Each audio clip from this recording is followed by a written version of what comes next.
এই সরকারের আমলে কি না হয়। জীবিতকে মৃত বানানো যেন 2 মিনিটের খেল।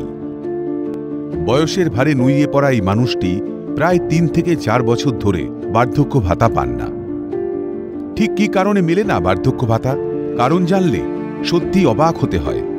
অভিযোগ, সরকারি খাতায় তিনি নাকি মৃত, সেই কারণেই মিলছে না বার্ধক্য ভাতা। অথচ দিব্যি হেঁটে চলে বেড়ায় মানুষটা। দুয়ারে সরকার থেকে শুরু করে স্থানীয় প্রধান, পঞ্চায়েত, বিডিও অফিস প্রত্যেকের দরজায় কড়া নেড়েও মেলেনি বার্ধক্য ভাতা। এমনই করুণ কাহিনী জলপাইগুড়ির বানারহাটের অশীতিপর বৃদ্ধা রঞ্জিতা মজুমদারের। কত বছর থেকে ভাতা বন্ধ হয়ে আছে? 4 বছর ধরে পাই না। আচ্ছা, যখন যোগাযোগ করছিলেন অফিসে, ওরা কি বলছে, কেন পাচ্ছেন না? তারা কমে মৃত্যু হয়ে গেল। কত বছর থেকে বন্ধ বৃদ্ধ ভাতা? 4 বছর থেকে।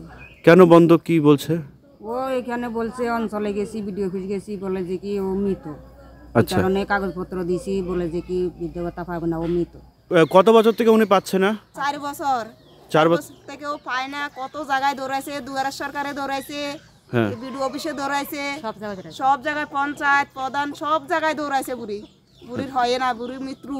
ওইটা মানে কি, কেন পায় না, কি বলেছে ওরা? মৃত্যু, বুড়ি মৃত্যু হয়েছে। কি চাইছেন এখন?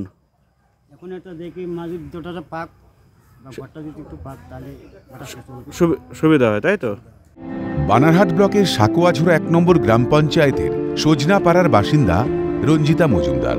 বয়স 80-র কোটায়। কমেছে দৃষ্টিশক্তি, কানেও ঠিকমতো শুনতে পান না। তাই বলে তিনি মৃত নন। লাঠির ভরে চলতে হয় ঠিকই, তাই বলে কি আর তার ক্ষুধা তৃষ্ণা নেই? একটা মানুষকে কি এইভাবে মৃত বলা যায়? শুধু তাই নয়, অশীতিপর বৃদ্ধার ভাগ্যে জোটেনি আবাস যোজনার ঘর। পাটকাঠির বেড়া দেওয়া এক চিলতে ঘরে বাস। বর্ষায় চাল চুইয়ে জল পড়ে, আর কনকনে শীতে কুঁকড়ে যায় শরীরটা। তবু এদের দিকে নজর পড়ে না প্রশাসনের। অভিযোগ সামনে আসতেই সাফাই স্থানীয় তৃণমূল নেতৃত্বে। বৃদ্ধার হকের পাওনা দ্রুত মিটিয়ে দেওয়ার দাবি জানিয়ে সরব বিজেপি।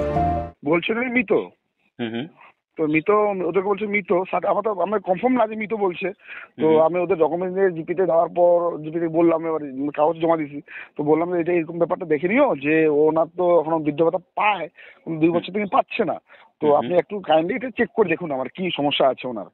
তো বলে ঠিক আছে, এটা আমরা দেখবো। তো দেখবো বলছে, মোটামুটি 1 মাস হয়েছে জমা দেওয়ার। ওনার হকের টাকা ওনাকে যথাযথভাবে দেওয়ার চেষ্টা করা হোক, তার যত দ্রুত সম্ভব দেওয়া হোক। আর যদি অন্যথায় এটা যদি দেরি হয় বা গড়িমসি হয়, তবে আমরা বিজেপির পক্ষ থেকে সেটা কিভাবে আদায় করে নিতে হয় সেটা আমরা অবশ্যই করে নেব। এদিকে তার ছেলেদের অবস্থাও বড়ই করুণ। দিন আনা দিন খাওয়া সংসার। বার্ধক্য ভাতা বন্ধ হওয়ায় বিপাকে গোটা পরিবার।